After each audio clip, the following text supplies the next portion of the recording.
Hey guys, welcome to Music Industry Magic, the show where I interview music industry pros to find out how you can achieve the success you want in your music career.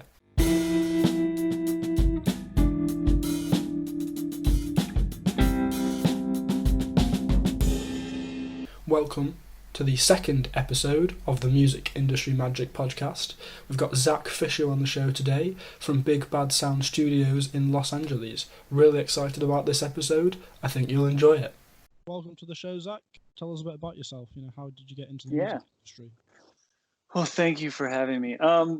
So I probably have kind of the same story as a lot of people. I started playing music with friends and bands and stuff at, 12 or 13 years old. And then I had a teacher in a music class in junior high, early high school that had like a very small recording setup. I think it was like Pro Tools 5 or something. Yeah. So it would have been like 2004. And I wanted to record one of my songs. And I just loved recording the song more than I really liked having the song or playing the song. And I was like, what is this whole world? I'm like super into the technology behind stuff. Like I really like the guitars. Like I like playing guitar, obviously, but I have a lot of guitars. I like collecting all the equipment and stuff. So when there was like a whole new level to it, I got really interested in it. And yeah, since like probably 14 or so, I knew this is what I was going to do. So I went to college for it at Drexel University in Philadelphia, and then actually didn't finish my school there. I ended up finishing school in Southern California, but I did another like what's it called? Trade school for recording out here too. And that's when I got really, really serious about it. And I started trying to build a studio. Yeah, cool. So kind of a little intense journey. I just one track minded it since I was probably like 14. Yeah. And then now you own Big Bad Sounds Studio. Right. Yeah. Now I own Big Bad Sound. I co-own it with a friend of mine named Jack, who I've known since I was 10. He's not an engineer or anything. He handles more of the business side of everything. And he does everything he needs to do to keep me at the board working with people, which is nice because then I don't really have to deal with as much of the bills and the emails and the taxes and all that. Yeah, that sounds really good. So if you were starting a new project in your studio and you were looking for people to work with, what kind of, what would you look for in like a fellow musician to work with? Well, it's strange. So when I got more serious about commercial and when the studio got a little bit more expensive to maintain, I looked for people that wanted to really make music. There's a lot of people that were interested in maybe doing this or that, or they'd considered writing a song or working on a song. And I used to invest a lot of time into those people and try and make music with them. But the demand for how much work I needed to turn around and how many hours like needing to be on the clock changed. So now I look for people who are ready, people that come in with maybe they have room to experiment and write a little bit and work on sounds with me and help me and let me play the role of producer somewhat and get their record going, but they come in with material ready to go. They have a vision for their project and kind of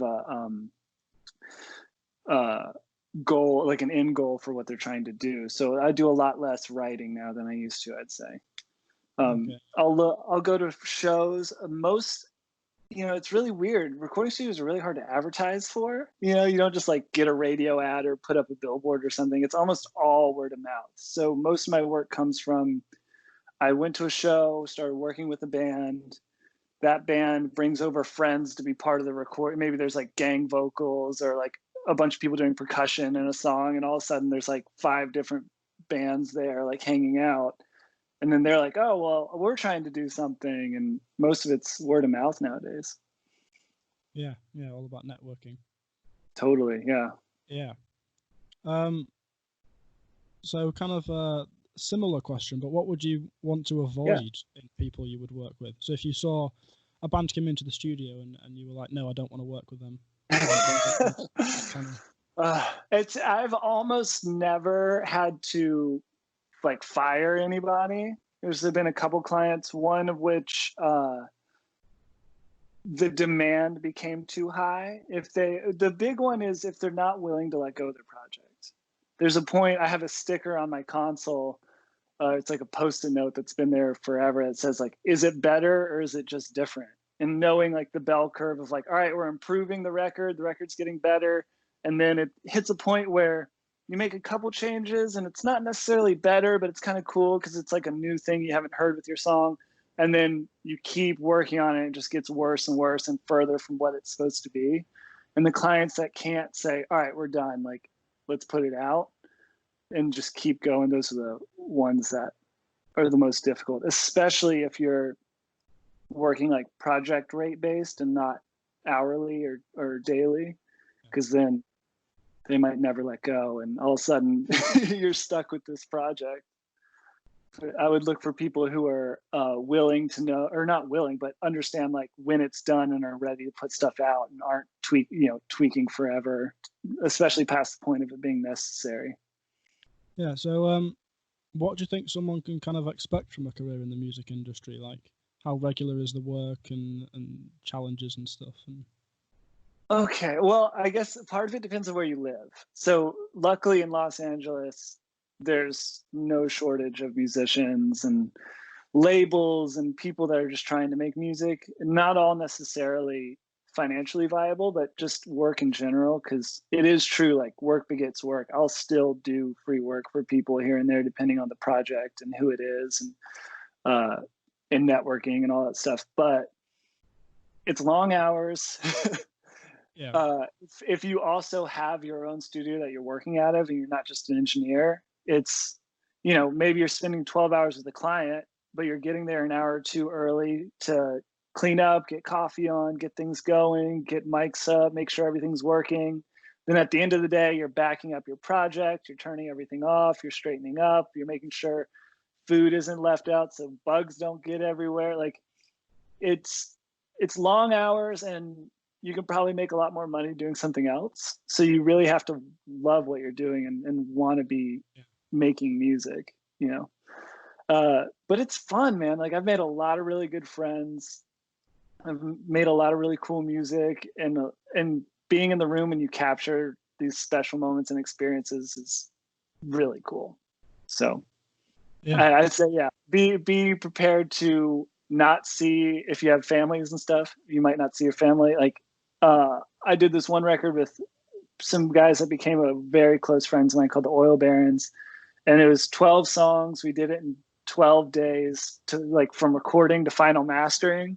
No, that's a lie. I mastered it a little later. I took an ear break and did it a day later. But through final mix, let's say 12 songs in 12 days, full band. It was like 14-hour days, no days off. I didn't have clean laundry by the end of it. We were eating terrible food because everyone ran out of groceries and we didn't want to spend a bunch of money on nice takeout. So you kind of got to be willing to, and we're all going a little crazy. There's like weird decorations all around the studio and like weird, so, you lose your mind a little bit. But, I hear that record now and it's funny. There's something like, I'm like, oh, you know what? It's a little like aggressive in the upper mids. I probably could have tamed that, this or that. But you listen back and it's really cool and it's capturing like a moment in time and everyone likes the record. So it's, clearly I don't need to change anything, but you get this like snapshot of this period that you went through and it's cool and fun. But yeah, you do have to get used to like being away from stuff. If you have a big life outside of the studio, you're going to have to be okay with letting go of that for a little while. Yeah.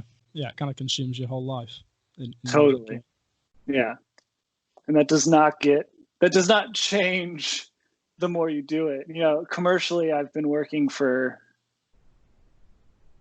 6 or 7 years, something like that. And it's no less hours than it used to be. I mean, a little bit now because I have the studio and we have some guys that can take over. Like if I did that 2-week project and someone comes in, they want to just record drums for a day or something, I can hire a buddy of mine and be like, hey man, take it. You know, I'll pay you out for the day and you record it. I have to take a nap. Like I won't do a good job recording that guy's drums. So there is that, but it's still, yeah. I mean, I'm easily doing 90-hour weeks all the time. What do you think makes a good song? Like when you're recording a song and it turns out amazing versus recording one that turns out not so great. What do you think the kind of differences are?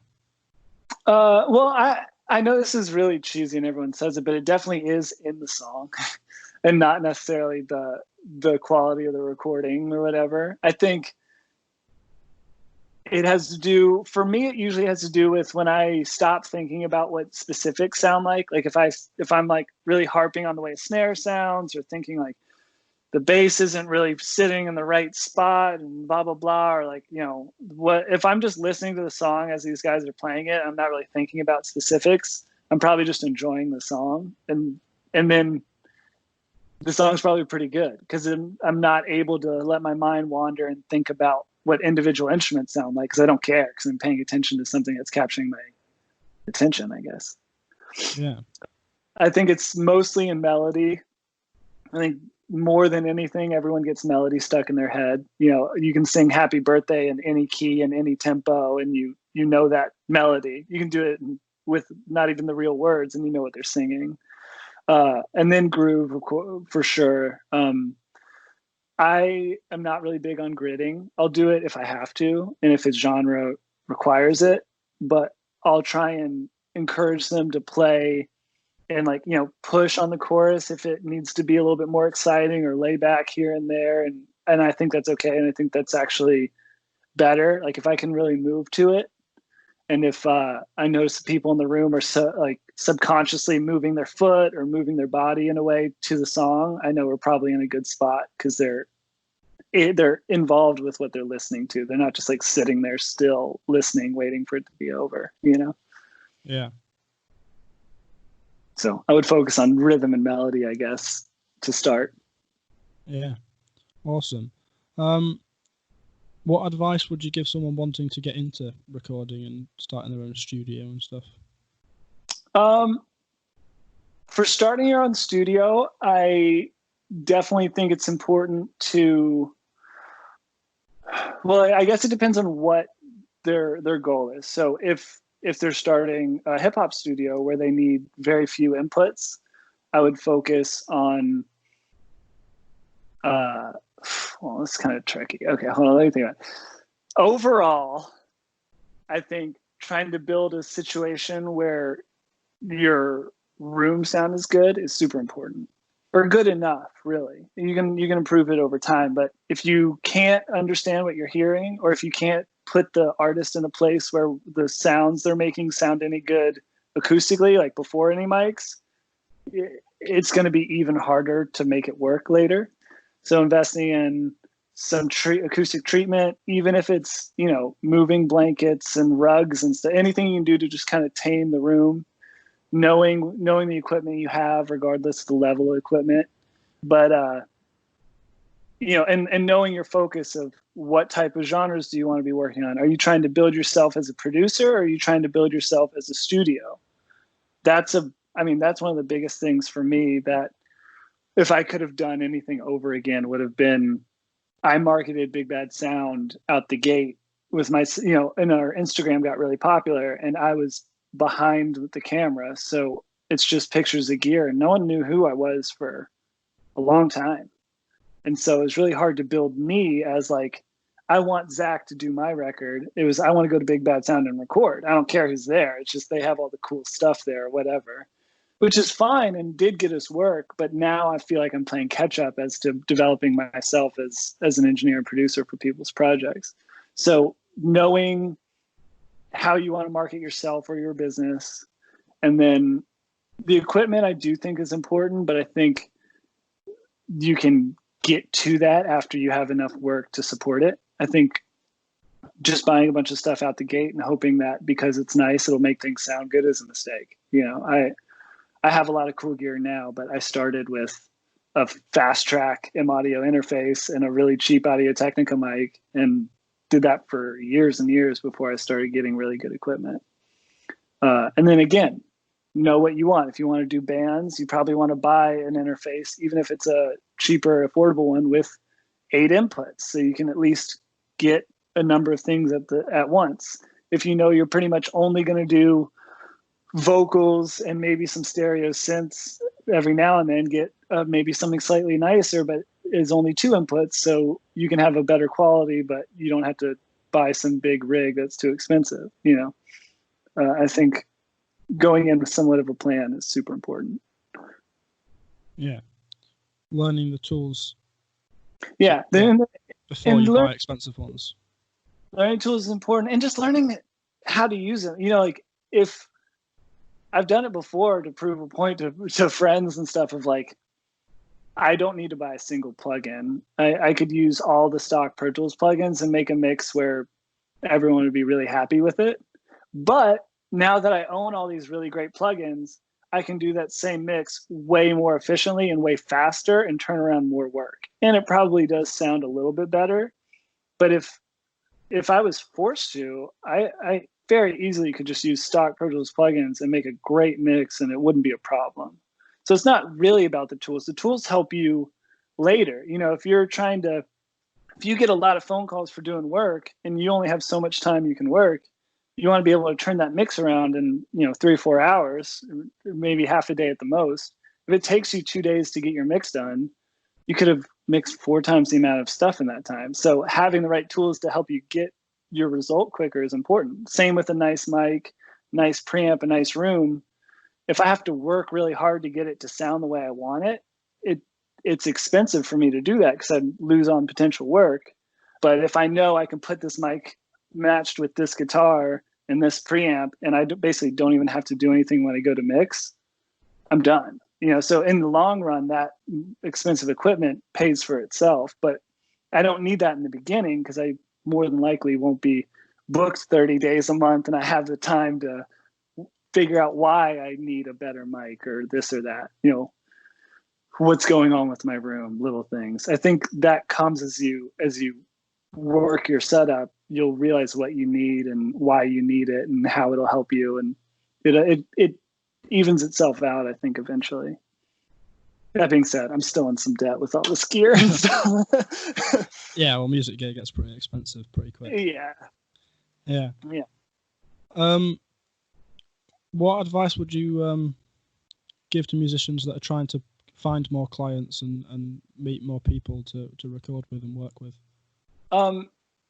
I think being really active in your local scene is important. If there's a handful of venues that a lot of bands play at, and especially here in LA, I live in East LA, where there's like a kind of a cool scene in like Echo Park and Silver Lake, where it's a lot of like indie bands and just kind of DIY kind of bands, and it's really all over the place. But there's everyone kind of knows each other and they're all a group. And I realized when I started recording some of the people in this group that I ended up being friends with, they knew everybody else. And then they would take me to shows and they would say, you have to meet my friend Zach. Like, he just did our record and like, it's really awesome. And I know you're recording. So being involved, being able to give back. We'll do shows, like in-studio shows to bands we like and people like that to, try and support the local scene. We're not the people who are saying, hey, can you get me into your show for free? We'll gladly pay for the door. And, being involved and supportive, people want to work with you, yeah, sometimes I get snaked out by people with bigger credits than me that end up snatching up the bands and things like that. But that's just part of the game. Eventually I'll probably be that guy that snakes someone else out, because I have the credit or whatever. And that's okay. That's just the ladder that happens. But yeah, just be super involved in your local scene. Do things to be seen, some sort of podcast or video series or something where people can see that you are knowledgeable in what you're doing. And if they see maybe a video where you're showing people how to record guitars or drums, they might go, hey, this guy kind of knows what he's doing. He's getting a pretty good sound. Like, I wonder if he's affordable. I wonder if I can do my record there, and they might reach out. So anything you can do to like be in someone's public eye is really important. Yeah. And free work. I know everyone, doesn't love the idea of giving it away for free, but like I said, I still do all the time. You know, it's you try and not do it totally free. Have some sort of thing of like, can I use it? Like I said, can I use this for future videos I might do explaining things, or can I, can I get some of this publishing with you, or can I, I'll give you this if you use it and try and bring in some of your friends to at least tour the studio. You know, like bring 5 bands in to even look at the place. I don't need a guarantee that they'll book work because you don't know that, but bring your friends in and I'll record a song for you. You know, just little things that aren't totally free. So there is a transaction going on, but they feel like you're helping them out, and then they feel like hopefully they want to reciprocate that and help you out as well. Yeah. That still happens at all. I have a lot of friends that are a lot bigger artists or bigger producers and studios and stuff than I am, and they do the same thing, which is part of it now. I think it's always been part of it, honestly.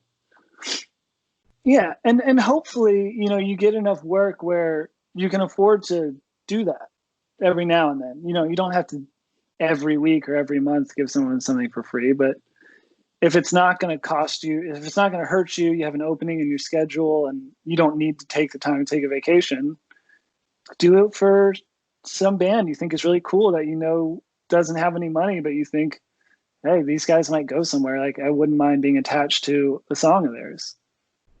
It's so many things come back around in ways you don't realize. It's really important. So have you always lived in LA and been in the LA music scene? No, I grew up in South Carolina. My business partner, Jack, and I both grew up in Charleston, South Carolina. And then I came out here when I was 20, just as a scene change. I was going to school in Philadelphia at the time, and I just wasn't really into it. So I came out here and kind of reignited my interest in recording and love for music and everything, and really trying to be an artist somewhat, but recording a lot, and then realizing I liked playing music for fun, but I loved making music as a potential commercial endeavor.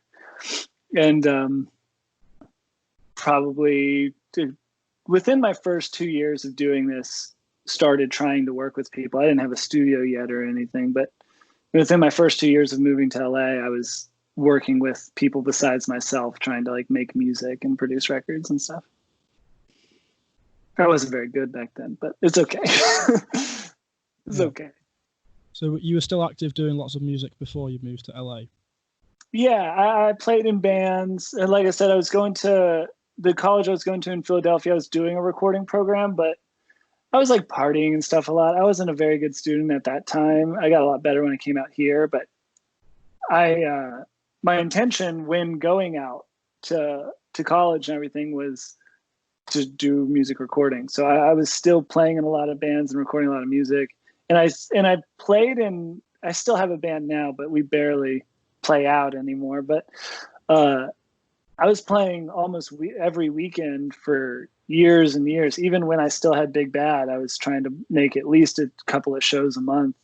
And that helped me be in that local scene and attract people to work with me too, because we'd play shows together and become friends, and I'd meet new bands because we were on a bill together, and we'd talk about stuff, and all of a sudden I'm a guy that has a studio and they're a band that needs a record to get recorded. So I think that's important too, if you make music, to try and play out with people. Yeah, and do you think moving to LA improved your chances of making it in the music industry? Only really because the industry's so big here. Literally our first really big client was Tim Armstrong from Rancid, and he found our studio because he accidentally thought we were a different studio. And then he literally he thought we were this other studio that was a similar street to us. That was like a couple blocks down the street to us. And he came by, he's like, oh wait, this isn't what I thought it was, but this place is cool. Like, maybe we'll do some stuff here. And then that turned into meeting Brett Gurwitz of Epitaph, the president of Epitaph, who was literally walking distance from the studio I had started in my house at the time. And And he came by for one of the Tim Armstrong sessions, thought the place was cool. We ended up doing a Rancid album there. And then we did 2 more albums with Epitaph, and we get little things from them all the time. Like him accidentally stumbling into our place turned into multiple records and literally tens of thousands of dollars in work. So yes, I think being in LA or Nashville or Atlanta or New York or London or any bigger music scene place helps. But I mean, especially if you're trying to become more of a mixer, you can do that remotely anywhere. You don't necessarily have to be in LA. You just have to try and make connections, which is difficult if you're, not in a hot spot, but not impossible. Yeah, so area can play a bit of a role, but it's not defining. I think if you're starting a commercial studio, for sure, because you need enough work to support it. It's an expense, our power bill is really expensive. Yeah, we have a lot of gear, and we have some gear that you could totally do without if you're building a studio. But having a commercial space, being in a place where a lot of businesses is really important. But as a producer or engineer, not necessarily, but you really have to make sure everything you're doing sounds, any way you'd make sure of this, but make sure everything that's available that people can hear online sounds great and has a good presentation, so that if they check you out and they know you have to travel to get to them or they have to travel to get to you, it's worth it. Someone can just call me up real quick and say, hey, I want to book 6 hours and record a couple drums because we're doing most of the record in my guitar player's apartment, but we can't record drums in his apartment. That's can be kind of tough if you live in a smaller town where there's not even that many bands to begin with, So it plays a part, but it's not everything. I know there's a lot of big people that do a lot of work that don't live in Los Angeles or New York. So, but I think you have to get there, and you got to be active and in your networking. Yeah. Is there any sort of advice you'd want to give to someone wanting to start in the music industry? Any sort of message? Yeah. I think I think it was something with high risk, like the music industry. You have to be willing to really love it, and 2, really be willing to give everything to give it a shot.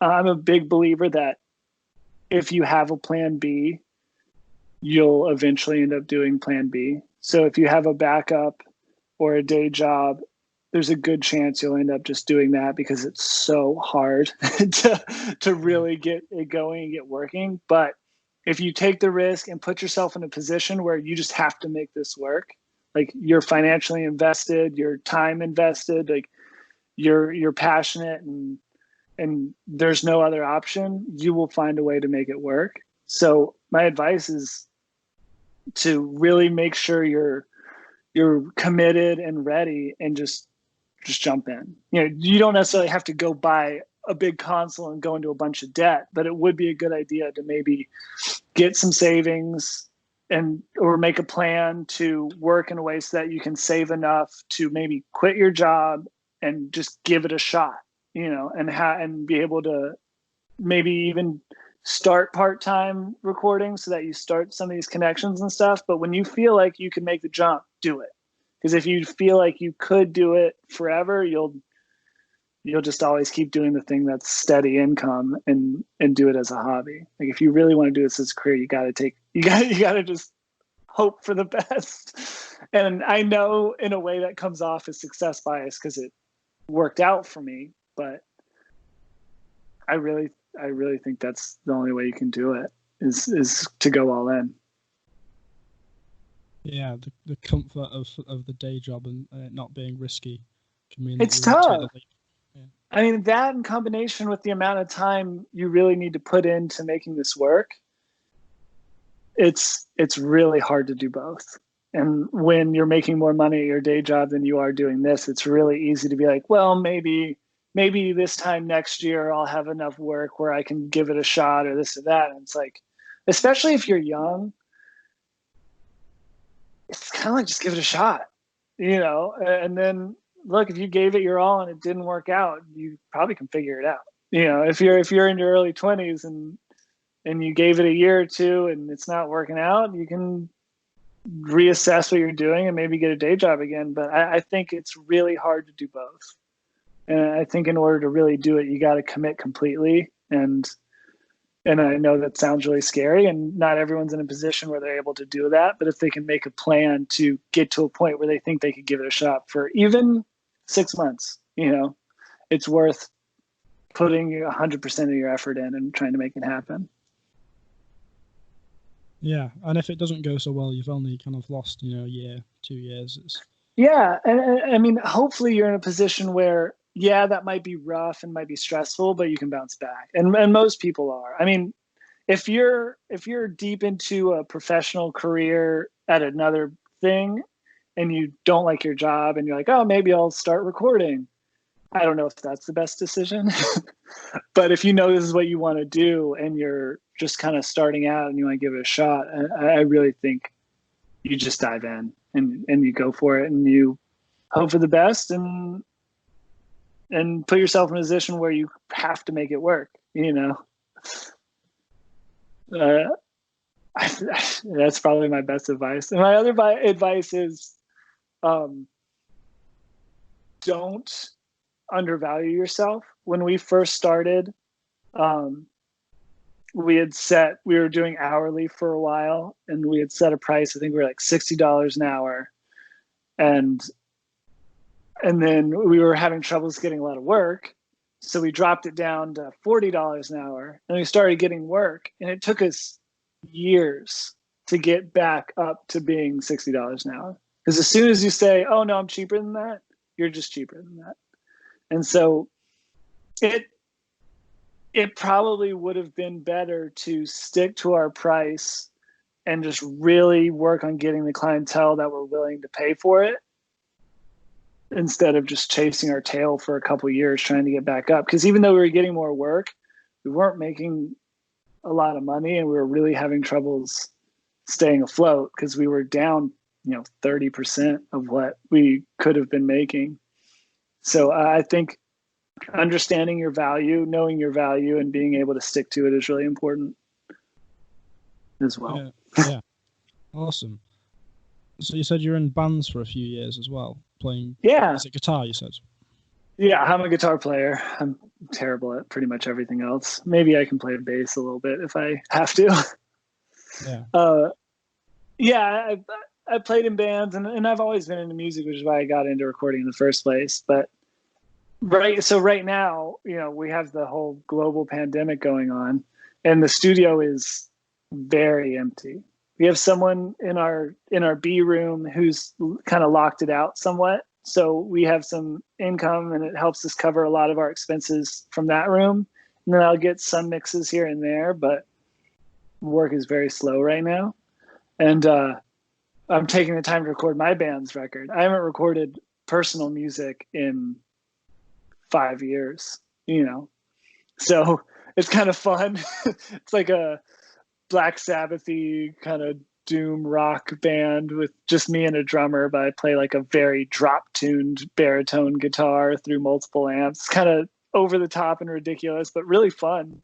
And I think that's really, I know I'm going off on tangents, but I think it's really important because I now am on the other side of the glass in the live room, trying to get my headphone mix right and seeing like what does my drummer need to be hearing, and like putting yourself in the position of being the artist recording really is important for like communicating with them when you have a session. Because I forget, like, I know how to make a headphone mix sound really good, but my drummer doesn't. So, knowing how important it is, getting the headphone mixes and getting, we can like change the colors. All our lights are like LED lights that you can like, sorry about that, you can change color for.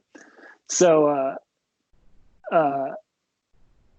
getting the mood right and getting the temperature, one day I got in there, it was freezing in there. I couldn't move my fingers to play guitar. So I had to like remember the next morning to like turn the heater on when I was turning the equipment on. And it's all these little things that you don't think about when you're the engineer, but when you're the artist, all these things become very apparent, especially if you're working with people that aren't as experienced. So they're already a little nervous and this is new. So I think if you do play in a band or make music at all, trying to do that and work from the artist's perspective in your studio is super important if you have the opportunity. I forgot until recently how important that was.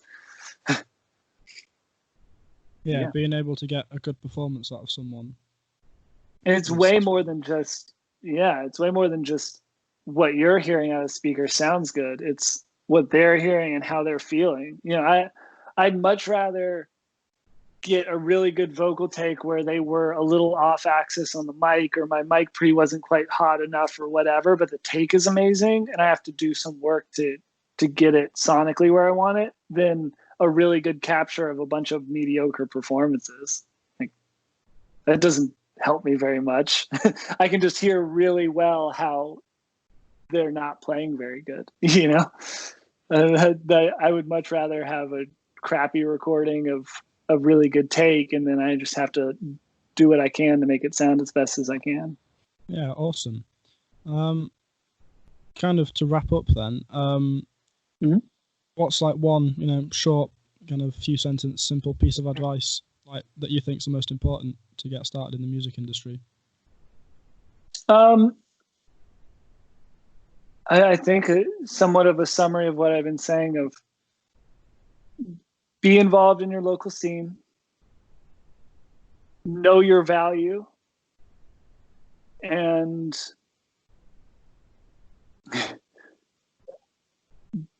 be willing to take high risk in order to get high reward.